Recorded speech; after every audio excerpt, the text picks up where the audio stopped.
Oke, eh, kepada seluruh seluruh Nusantara, saya mengucapkan salam pencinta alam.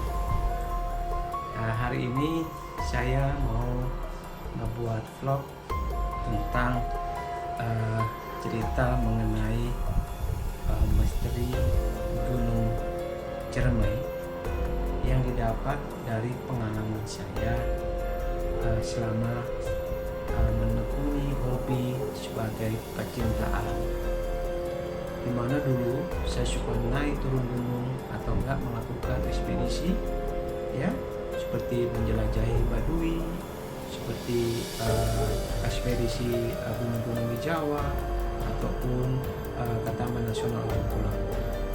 Dan salah satu hal yang menarik dari saya adalah yaitu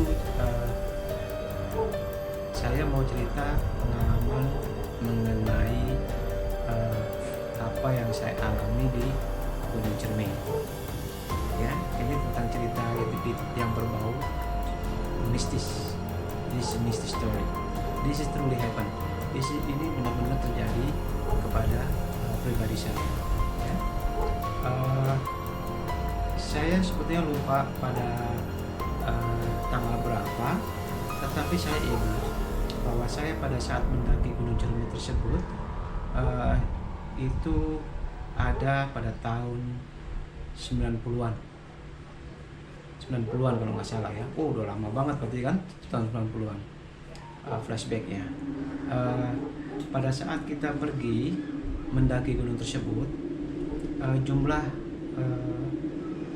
anggota atau teman saya itu total semuanya itu ada 5 orang ya, berarti dibagi 2 jenis kelamin, yaitu 3 pria dan 2 wanita.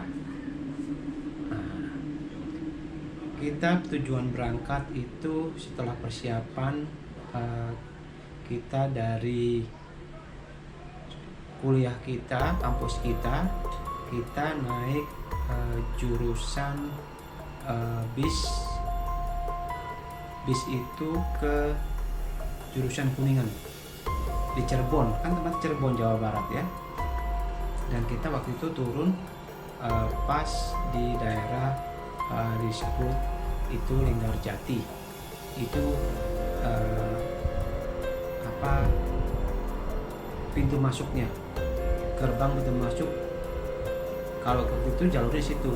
Jadi sebelum ke Gunung Ciremai kita naiknya di situ ya, masuk ke situ. Kebetulan karena jarak tempuh atau enggak kita pertama kali kurang persiapan untuk estimasi atau perkiraan waktu datang itu agak telat, ya kan? Namanya kan yang penting kita ini sudah bukan arogan bahwa kita sudah pengalaman naik gunung, tapi kalau minta alam tahu lah ya, ada modal-modal nekatnya kayak gitu. Yang penting ayo cabut, kalau kita udah niat, kalau minta alam langsung niat, langsung berangkat. Nah di situ pokoknya kita sampai di kota Cirebon tersebut pas di pemberhentian Linggarjati itu, saya lupa namanya ya, karena tahun 90-an. Itu pukul 5 sore, pokoknya sebelum maghrib. Dan saya tambahin sedikit bahwa Gunung Ciremai ini adalah gunung yang salah satu tertinggi di Provinsi Jawa Barat ya. Dan gunung ini kenapa kita mau ke sono? Karena gunung ini banyak dinikmati oleh pendaki dari dalam negeri. Ya ada juga sih kadang-kadang pendaki dari luar negeri ya, dari mancanegara ya, untuk ke sana ya. Nah, Gunung Ciremai ini menurut salah satu cerita itu kenapa menantang untuk pribadi kita ini untuk naik tersebut, karena memang dibilang hijau, pemandangannya bagus, terus kita bisa perundingan Linggarjati, yaitu ini merupakan tonggak sejarah kita ya, bagaimana Indonesia mulai proses kemerdekaan, membangun membangun negaranya sendiri ya. Tapi di balik itu banyak sih ya mitos-mitos di Gunung Ciremai dari masyarakat setempat. Tetapi kita pada waktu itu kayak don't care gitu loh, maksudnya gak tahu lah. Alam tuh jiwanya jiwa pemberani yang buat kita, walaupun kita dengan mitos kakek berjubah putih, terus kampung macan lah, terus banyak hal-hal yang berbau goib, kayak gitu ya. Tapi semua kembali ke pribadi kita masing-masing, bagaimana kita menyikapi yaitu dengan cara menghargai dan menghormati tradisi tempat kita berpijak. Gitu. Kembali di saat kita nyampe itu ya, kembali pada saat kita nyampe itu jam 5 sore ya. Dan harusnya sebagai perintah alam dimana kita mau berangkat di pos penjagaan, kita harus lapor sebenarnya ya. Lapor itu pentingnya, yaitu untuk mencatat jati diri kita ya. Jadi kita tahu kalau ada apa-apa, kalau tersesat lah, kalau kita hilang di hutan, itu kita ada bantuan untuk dari tim SAR, bisa diprediksi berapa lama kita ini kok tidak turun ya. Kita dapat dikasih pertolongan, karena terus terang gunung itu berat, naik gunung itu berat, medannya juga kita kan nggak tahu. Makanya untuk itu keterampilan naik gunung itu perlu sekali, dimana kita membaca kontur, membaca peta, membaca jarak pos itu berapa, terus ketinggian itu sendiri berapa, DPL ya, di bawah permukaan laut berapa, kita harus tahu itu. Singkat cerita, kita dari pos penjagaan itu kita nggak lapor, karena kita mau ngejar waktu dan posisi waktu udah mau habis ya kan. Kita berlima ya, karena jiwa muda, jiwa yang sok pemberani, akhirnya kita langsung berabas ke atas, maksudnya langsung tembus ke atas ya kan. Kita langsung itu naik terus, kita udah mulai pokoknya di situ patokannya gampang, ada tapal kuda, ada batu lingga, terus pokoknya kita adalah patokan itu sebelum naik ya kan. Karena ngejar waktu dan larut semakin cepat, cahaya semakin gelap ya kan, otomatis kita memakai penerangan, yaitu senter ya. Karena kalau menurut logika jam 5 itu setengah 6 habis maghrib itu di hutan, apalagi nggak ada lampu, udah pasti gelap ya kan. Kita ini mau nge-track terus, kita itu pokoknya mengejar waktu ya. Sampai pada saat di pertengahan jalan itu pokoknya sudah 2,5 jam kita jalan ya. 2 jam setengah atau enggak 3,5 jam. Kita ini kan biasa naik gunung, ekspedisi. Kalau soal stamina bisa dijamin 100% kita kuat, tidak ada masalah ya kan. Tapi kita tidak tahu bagaimana kejadian semula. Ini awalnya nih, saya mau cerita awalnya nih. Tahu-taunya teman dekat saya, yaitu sekarang udah jadi istri saya nih ya. Teman saya ini, pacar saya ini, taunya mendadak ada masalah dengan kakinya. Itu kakinya waktu pada saat melangkah itu kayak merasa berat. Kayak merasa berat ya. Padahal biasanya kalau naik gunung Gede Putri aja, 2 gunung itu kita udah pernah ekspedisi itu ya. Kita lanjut seharian pun kita kuat gitu loh. Nah ini kok baru 3 jam perjalanan, 2,5-3 jam perjalanan, taunya udah tepar kakinya gitu. Kayaknya nggak sanggup. Kayaknya ada yang membebani. Kram bukan, sakit bukan, tapi kayaknya untuk melangkah itu berat. Nah kan. Dan pas di tengah perjalanan itu kita berembuk berlima. Kan tadi kan benar saya bilang ya, 3 cowok sama 2 cewek. Kita berembuk.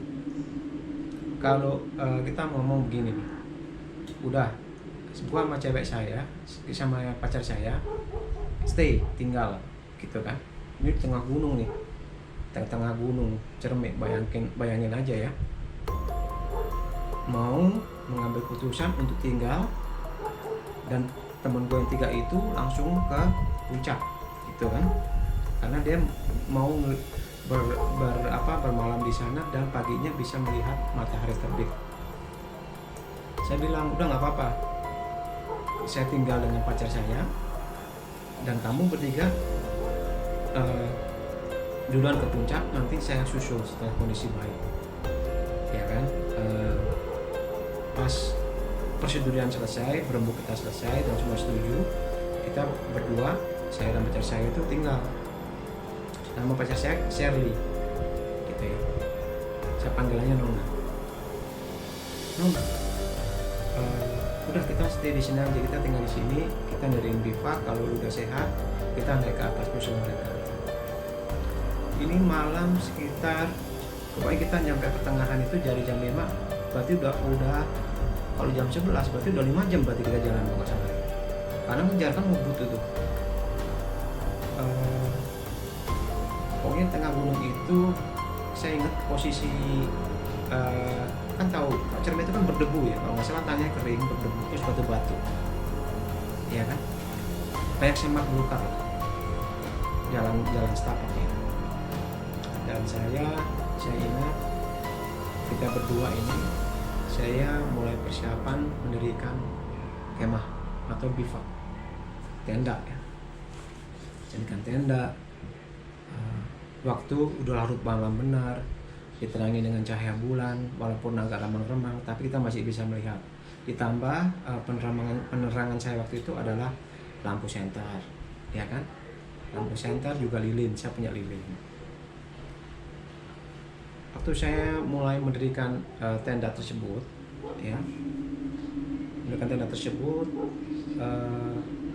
saya ada perasaan yang aneh, gitu ya, perasaan aneh. Perasaan aneh ini bukan timbul karena saya takut. Loh, saya ini biasa naik gunung, turun gunung, biasa naik ekspedisi gitu. Tapi ada sesuatu yang membuat perasaan saya aneh. Kenapa ada perasaan aneh itu datang?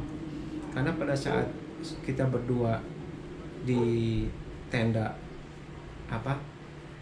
kemah itu, kebetulan tenda kemah itu hanya simpel, karena saya itu biasa, saya udah pernah melakukan pendidikan jungle survivor, ya, jadi saya hanya otomatis yang gampang lah, yang bivak dari jas hujan disambung itu kita ikat udah cukup, jadi kita dapat teduhan gitu kan. Di bivak itu saya merasa di sekeliling itu ada suara kayak litibit, kayak sedikit ribut-ribut, kayak mulai berisik gitu ya.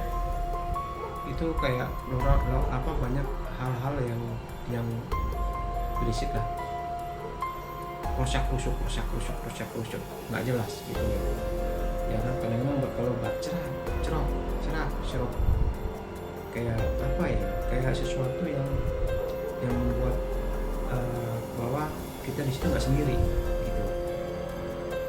Pokoknya orang kayak mau nemenin musik, tapi nggak ada yang bisa dilihat gitu kan. Di situ saya mulai timbul perasaan tidak enak, ya kan. Sebagai manusia yang beragama, ya udah kita berdoa, ya kan, kita mohon pertolongannya. Dan di sini juga kita mohon maaf kalau kita melakukan kesalahan di situ, ya. Otomatis kita kalau ada sesuatu yang salah kita mohon maaf, ya kan. Kembali kepada kajian yang saya tadi bilang, bahwa kita sebagai dalam harus bisa menghargai budaya setempat dan menjaga kelestariannya, itu yang terpenting, ya kan. Kembali ke tadi, pada saat saya ada mulai perasaan takut, saya bilang ke pacar saya, nah, andai kata kalau memang ada orang mau turun dari atas ke bawah, kita ikut-ikutan turun aja lah gitu ya kan, karena posisi waktu itu udah mencekam gitu loh kan, berisik sekali tapi tidak bisa terlihat gitu. Di gunung, hutan saya bilang pinggir jurang, tebing, tapi tidak kelihatan apa yang begitu, apa itu nggak kelihatan gitu loh, apa itu halusinasi kita berhalu apa enggak, tapi nggak kelihatan. Nah pada saat kita dengan perasaan bimbang ya, perasaan yang kurang enak lah atau nggak mencekam, tiba-tiba itu tidak dari atas, tidak dari bawah, saya ingat itu dari tebing kayaknya. Ada itu curam ya, semak belukar curam. Itu ini yang membuat saya heran. Tiba-tiba muncullah sesosok anak muda ya, berbaju hijau, rambut gondrong, dan dia yang saya herankan, hebatnya itu dia tidak membawa perlengkapan cahaya, penerangan cahaya untuk di jalan, atau nongol gitu, dan kurang jelas mukanya gitu. Saya nggak enak dong ya kalau menyentarin muka dia itu nggak enak. Tetapi kok ada orang aneh sendirian lagi muncul dari semak-semak di depan saya, otomatis saya tegur ya nggak. Saya pikir mungkin pinta alam yang buru-buru turun dari atas. Tapi herannya, jalan itu kan harusnya bawa ransel, bawa tas lah, tas kecil gitu ya. Tapi ini tidak bawa apa-apa. Ini membuat perasaan saya juga agak heran, tapi saya jadi berani karena saya ada teman yang akhirnya kan, saya tanya, Bang, abang mau turun ya? Dia hanya mengangguk, tidak memberikan suara jawaban, yaitu jawaban tanpa suara, mengangguk. Kalau abang turun, saya tanya lagi, barang-barang itu sebentar bang ya, dia hanya mengangguk. Lalu sepatnya saya mulai bongkar tenda saya bongkar, semua saya semua saya beresin supaya cepet ya. Udah itu pokoknya suasana itu sangat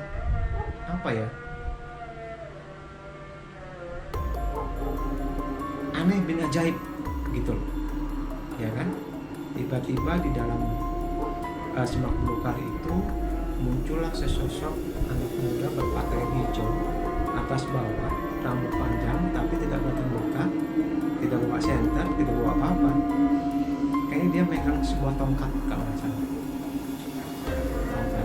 Tapi semakin ke alam, di jalan gunung itu kan gelap, bagaimana dia bisa melihat jalan ya. Kalau melalui penerangan bulan aja mustahil ya kan. Kita biasa naik gunung, pasti salah satu untuk alat itu membantu melihat jalan, karena gunung penuh jurang, harus pakai senter. Pada dasarnya sedulur semua, ini dulu cerita bagian pertama ya. Maaf saya potongan di sini dulu karena itulah, kadang-kadang hal-hal kayak gitu tuh membuat perasaan saya agak kembali ke masa dulu tuh, agak merinding dikit gitu ya. Saya nggak percaya gitu loh, bahwa kayaknya hal kayak gitu tuh ada. Oke sedulur, untuk itu kita sudah dulu bagian pertama ini. Kalau memang sedulur semua suka, nanti kita akan lanjut ke bagian kedua. Oke, terima kasih semua.